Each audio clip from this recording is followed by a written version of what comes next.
ચંદ્ર ફરતે કસ એટલે કે કુંડાળું જોઈને આગાહીકાર રમણીક વામજાએ મોટી આગાહી કરી છે.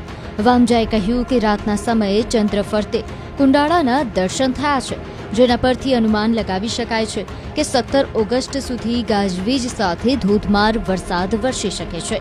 વામજાના અનુમાન પ્રમાણે અલગ અલગ વિસ્તારમાં 2 ઇંચથી લઈને 7 ઇંચ સુધી વરસાદ થવાની સંભાવના છે. આપને જણાવી દઈએ કે રમણીક વામજા એ ગયા વર્ષે પણ ઓગસ્ટ મહિનામાં ચંદ્રની ફરતે જોવા મળેલ કસના આધારે આગાહી કરી હતી. તે સમયે સૌરાષ્ટ્રના કેટલાક વિસ્તારમાં 6 થી લઈને 10 ઇંચ જેટલો વરસાદ વરસ્યો હતો. આ વખતે ફરી વામજાએ ચંદ્રનું કુંડાળું જોઈને મોટી આગાહી કરી છે. વામજાએ જન્માષ્ટમીની રાતે પણ ભારે વરસાદ થવાની સંભાવના વ્યક્ત કરી છે.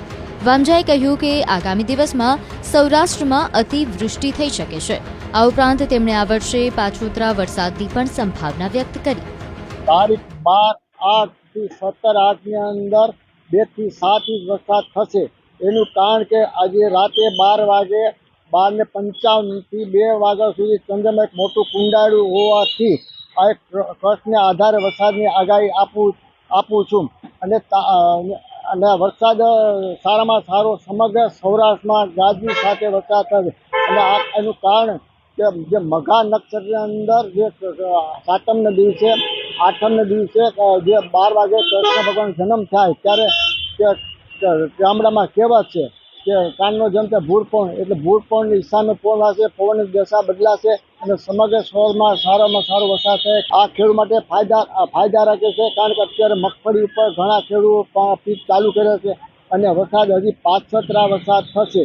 એનું કારણ કે ભાદરવા મહિનાની અંદર ચંદ્રગ્રહણ સૂર્ય 2 આવવાથી સૌરાષ્ટ્રની અંદર જે અતિવૃષ્ટિ થશે, નોરતાની વરસાદ થશે, ગાજવી સાથે વરસાદ થશે.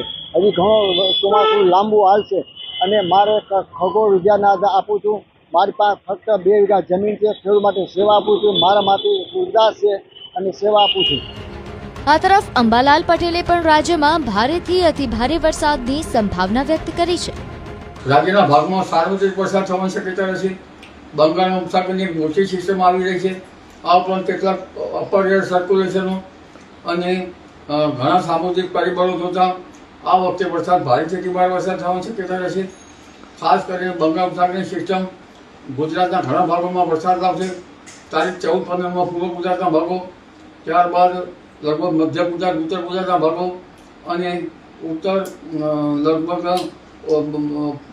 સાબરકાંઠાના ભાગો અને કચ્છના ભાગો તેમજ સૌરાષ્ટ્રના ભાગોમાં વરસાદ થવાની શક્યતા રહેશે. જેમાં દક્ષિણ ગુજરાતના ભાગોમાં ભારેથી અતિભારે વરસાદ થવાની શક્યતા રહેશે. જૂનાગઢ, અમરેલીના ભાગોમાં ભારે વરસાદ થવાની શક્યતા રહેશે. કેટલાક ભાગમાં અતિભારે વરસાદ થવાની શક્યતા રહેશે. અને ભાવનગરના ભાગો, આ ઉપરાંત દક્ષિણ સૌરાષ્ટ્રના અન્ય ભાગોમાં વરસાદ થવાની શક્યતા રહેશે. આ ઉપરાંત દ્વારકાના ભાગોમાં પણ ભારે વરસાદ થવાની શક્યતા રહેશે. પોરબંદરના ભાગોમાં પણ ભારે વરસાદ થવાની શક્યતા રહેશે. જામનગરના ભાગોમાં પણ વરસાદ થવાની શક્યતા રહેશે.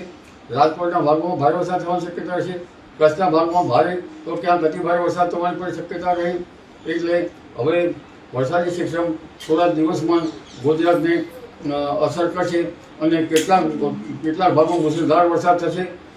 આથી કેટલીક તબાહી સૂચક વરસાદ હોય ત્યારે જનતાને કાળજી રાખવી ઈચ્છ રહેશે, કારણ કે આ સિસ્ટમ મજબૂત છે અને સૌરાષ્ટ્રના ઘણા ભાગોમાં પૂરની સ્થિતિ રહી શકે છે. ગુજરાતના કેટલાક ભાગમાં પણ પૂરની સ્થિતિ રહી શકે છે. મહેસાણા, કચ્છ અને લગભગ ગુજરાતના ઘણા ભાગો, અમદાવાદ, ગાંધીનગરમાં પણ મુશળધાર વરસાદ થવાની શક્યતા રહેશે.